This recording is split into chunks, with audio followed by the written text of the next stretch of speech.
So good morning, everybody. This is our January 27th office hours. If you're here, you probably know who I am, but just in case, I'm Dano. And as you know, I like to try to keep these short and efficient, but never so short that you don't feel like you've got time to ask questions. And in fact, just as a reminder, that really is why we're here, to give you the opportunity to jump in and ask questions about things that we're covering in our daily ukulele lessons at the Uke Club. So I always try to have a little something prepared, but we've got daily lessons, so I don't like to go into too much detail on something new here. But I am happy to take questions on what we covered today or anything that's come up in previous lessons in the Uke Club. So what I was planning to talk about today was just a refresher. That's for later, is our tab talk. Excuse me. I wanted to cover a couple of things that had come up in the forums over on the Facebook group and answer those questions directly. And I thought it would be a good idea to do a real quick review on an underlying notion about musical scales. Now, I know that a lot of people think about scales and think that it just feels like, childhood piano exercises. And what's the value of learning a scale?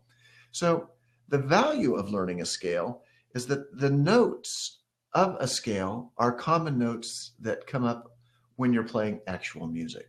And so this is a way to sort of codify the notes that come up all the time. And that's why there are so many different scales. There's a scale for every note, for every key. There are different modes of scales. And those are just different ways of sort of compressing all the information into a small, compact pellet of knowledge that you can easily swallow. So today, I'm just going to talk in passing about a major scale, how it applies to the ukulele, and how you can think about it, maybe in a way that you haven't. So it's a little more musical and a little less mundane. Let me check in on messages real quick. Oh, Michael's here. Hi, Michael. Glad to have you. Jerry's getting a network error, but Todd says it's okay. So sorry, Jerry. All I can say is everything looks like it's a go on this end. You may just want to log out and log back in. So on to scales. We've talked about, depending on where you are in the Uke Club lessons, we've covered not a whole lot of variety of scales, but we've played common scales with a lot of variety. In other words, we've done a C scale, an F scale, a D scale, and then we've done variations on those. But what we've never really talked about is the underlying principle of how you calculate a scale. So there's a nice, simple formula that you can use that will allow you to create a scale at any time. And when I'm saying scale right now, I'm just talking about the do, re, mi, fa, sol, la, ti, do, the very famous do, a deer, a female deer sort of scale. I'm not going to do it in C, even though we do so much ukulele playing in C where our tuning is related to C, but I'm going to move it up to D. So we're going to move from a D note up to another D note. And the reason is I want to close off the strings for every note that we play. If we play a C scale, some of our strings fall on open, some of our notes fall on open strings. And so the scale is not movable. But to apply this formula, I want to close off the strings so that then you can shift it anywhere on the neck and use the same formula to create a scale anywhere you are. And here's the idea.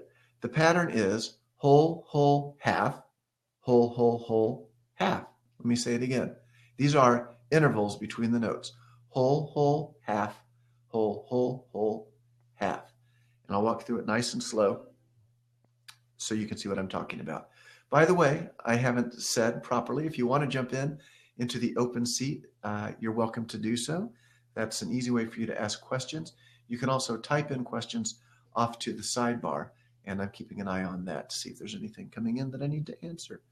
So you have a starting point, which is the do of the do, re, mi. do. We're going to make it a D note. That's our do. So our next couple of steps are going to be whole, whole, half.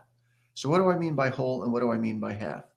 Whole is on a piano like one white key to the next white key, generally speaking.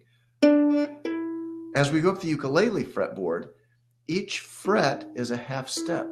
So I don't want to go into a whole lot of detail, but we've got D, D sharp. So that's the half step between D and E. D, D sharp, also known as E flat, E.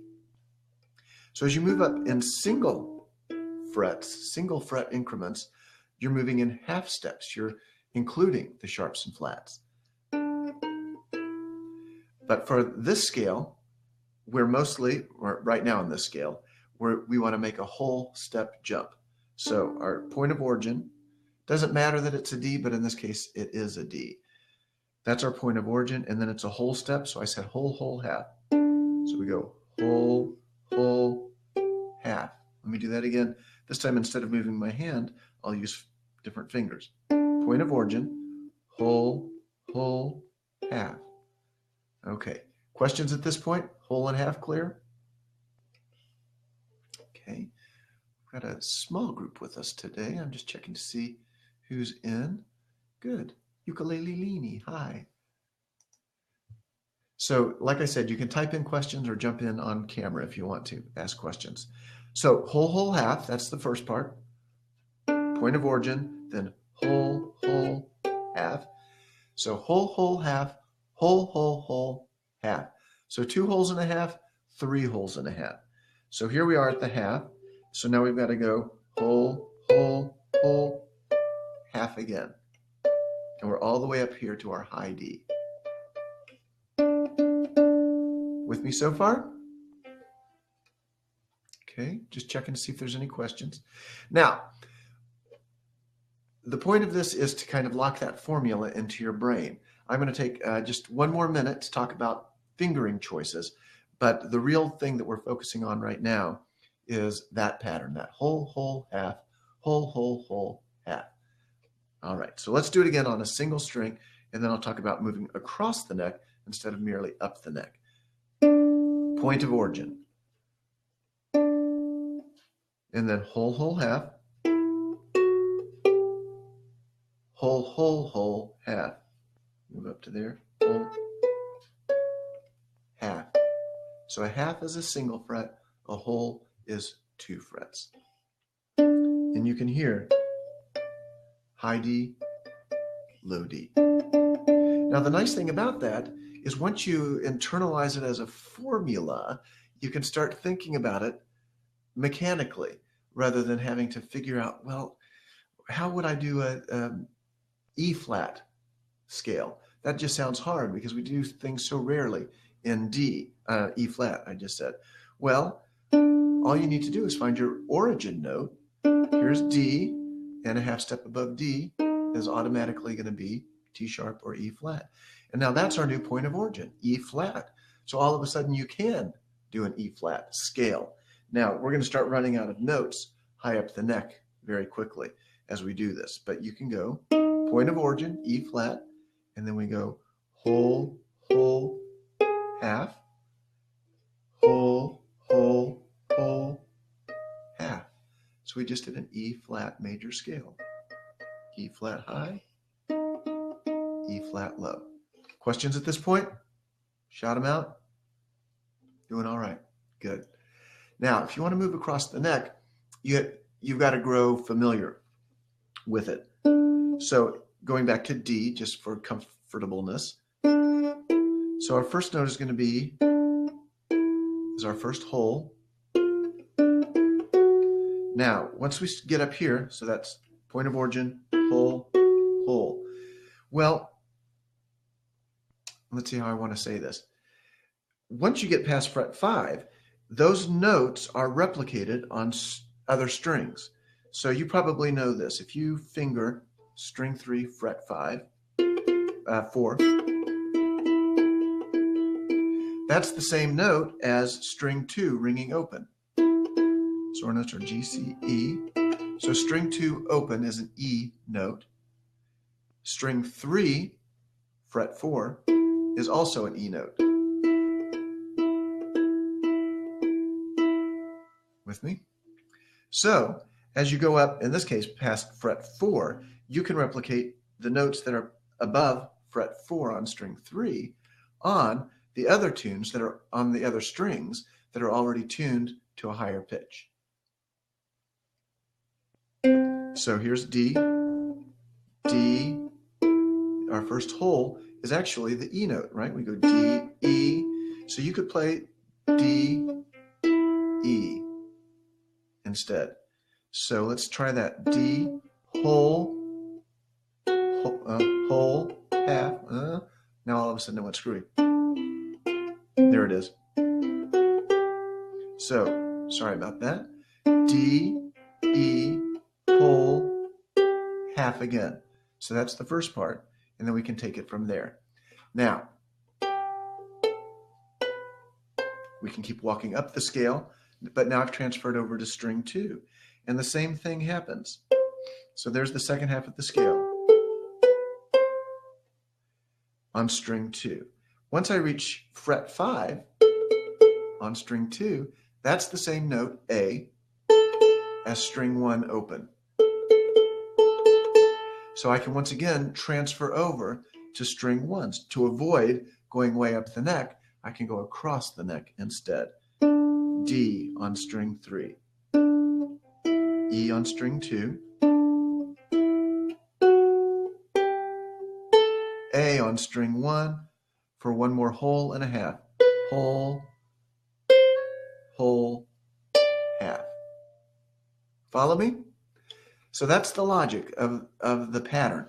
Now, once you get that under your fingers, you can shift it anywhere on the neck and have any point on string 3 be your point of origin. So if you've got the formula in mind, you can play any major scale using this structure. The end. So I want to leave it at that. I've got one more topic that I wanted to approach today, but I'll leave it open for a second to see if we've got anything going on with any questions about scales. We have a few extra folks joining in. Deborah is here. Hi. If anybody wants to come on screen and talk with me face to face, that's fine. We are recording now, and we will stop recording in a minute. So you have the choice of talking with me now if you have questions, or if you want to wait till we're off recording, you can also do that. And of course, you can type in questions. All right, nothing's rolling in on the concept of the scale. I'll say it one more time to lock it into your brain. Whole, whole, half. Whole, whole, whole, half. 2 holes and a half, 3 holes and a half. And that's the end of that. I wanted to address 2 questions that have come up on our group. A strumming pattern and bar chords. Let's do bar chords real quick. I love that we have so many people at so many different levels within our daily ukulele lessons right now, because what's happening is people who are early on are asking questions that people further along have already asked. In fact, you could probably dig through our Facebook group and find a lot of the exact same questions.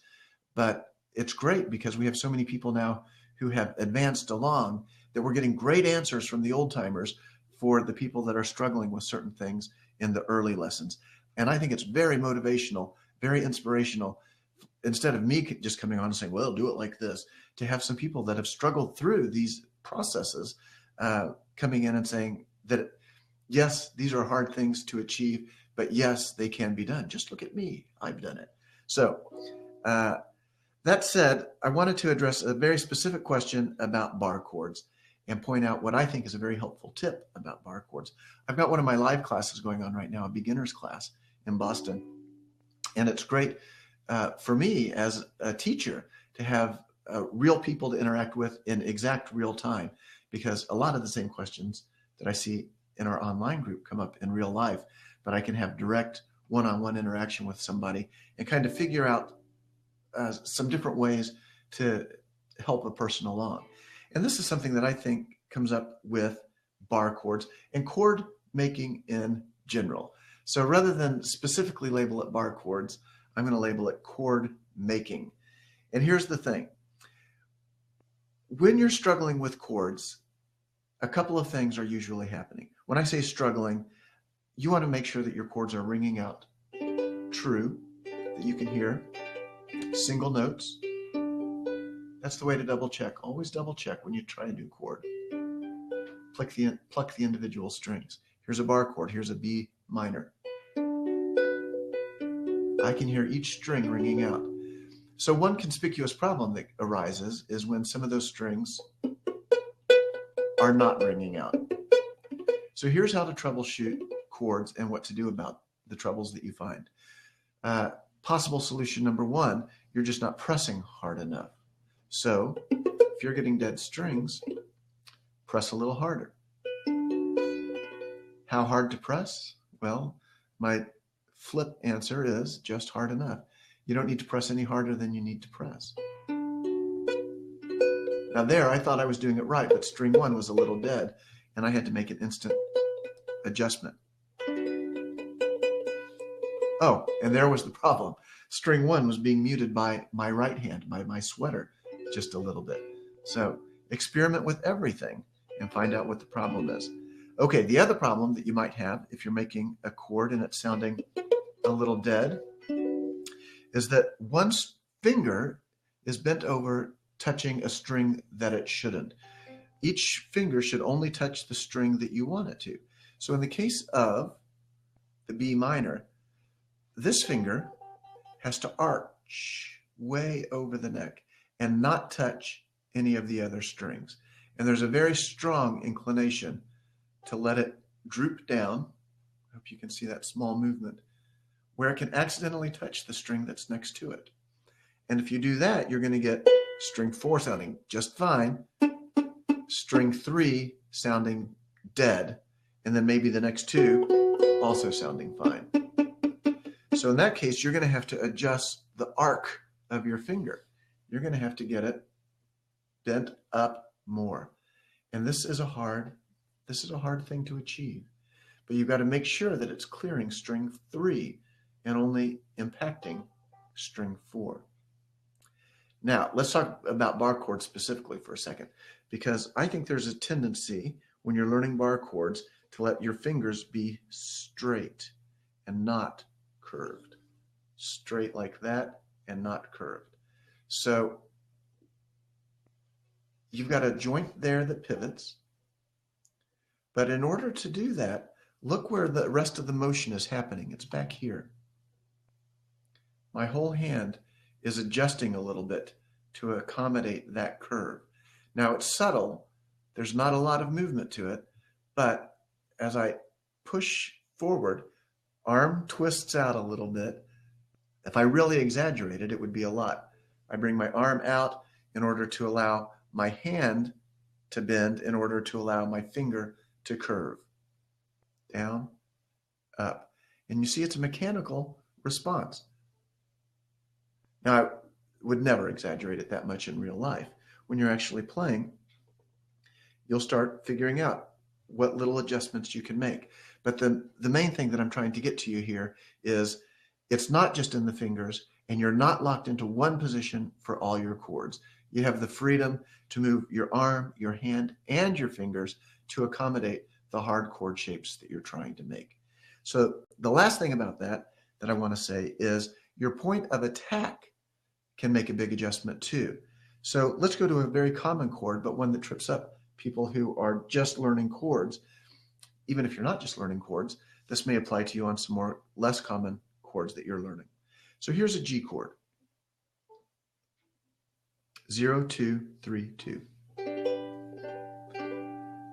Now, if you're paying attention, you will notice that my fingers are coming in from this direction. When I play a C chord, my fingers are coming in from this direction. Again, I'm kind of exaggerating these positions, but I want you to be able to clearly see what I'm talking about. So there's a C chord. I have the freedom to just come up exactly where my hand is, straight off my arm, straight up, and straight onto C. Now for a G, if I try to make G this way, and it may look silly to you, but like I said, I'm doing a beginner's class, and I'm watching beginners do this. If I make G the same way, it's really cramped. It's really hard to do.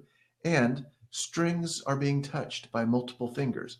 In this case, it doesn't matter. You can still make it ring out. But if you use this approach for other chords and your finger accidentally touches other strings, you'll get that deadening effect that we were talking about. It feels very cramped to me and very awkward. The solution here is rotate. Two things happen when you rotate. First of all, there's almost an automatic arch going into the fingers. Let me try to show it this way. Stiff position, loose position. Can't quite get it. This way. Stiff position, loose position. So here's stiff. As I rotate, I'm getting more curve to the fingers. And equally as important, the angle of attack allows these fingers to kind of line up, one per string, rather than overlapping strings. The angle of attack is straight down and straight on for a nice, clean, easy to play G. That's that. That's what I wanted to say. One more thing. I'm covering more than I thought I was going to today. And time is, we're going to have to wrap this up because we have a tablature class at 10:30. So here's the strum 4. Michael, was it you that was asking about the Abba Dabba honeymoon?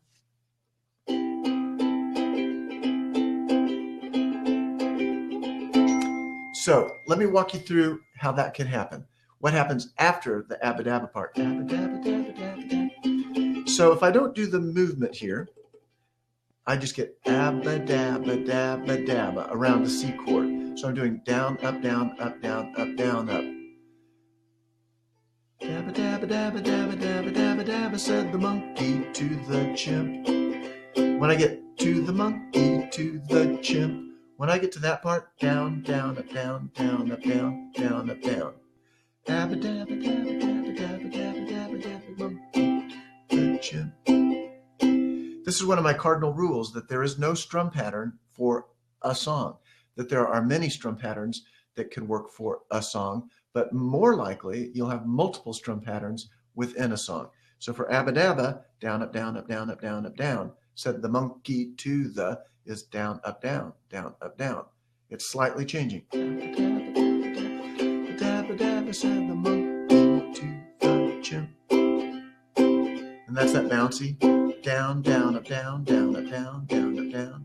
Da, da, da, da, da, da, da, da, down, down, up, down, down. Now I think in the demo on the song in the lesson, you probably saw me doing something that jazzed it up just a little bit, which is, I call it the lazy strum. And it's just, I still do the pattern the same way, but I do a finger down followed by a thumb. So you get this kind of lazy rake across the strings. So that's a down, double, down, double, down, double. And I'll go into more detail another time about how to achieve that double strum. In fact, one of our existing blabs has a lesson on the triplet strum. And this is the first part of the triplet strum, so you could look that up. So I'm happy to take questions now, but also bear in mind that I'm going to jump off and jump right back on for our tablature reading mini workshop, which will be much, much quicker than this turned out to be today. But any questions before we call this one a wrap? Nice to have so many folks from around the world joining us today. And I'm going to turn off recording now. So I'll say goodbye to the folks who are watching on playback.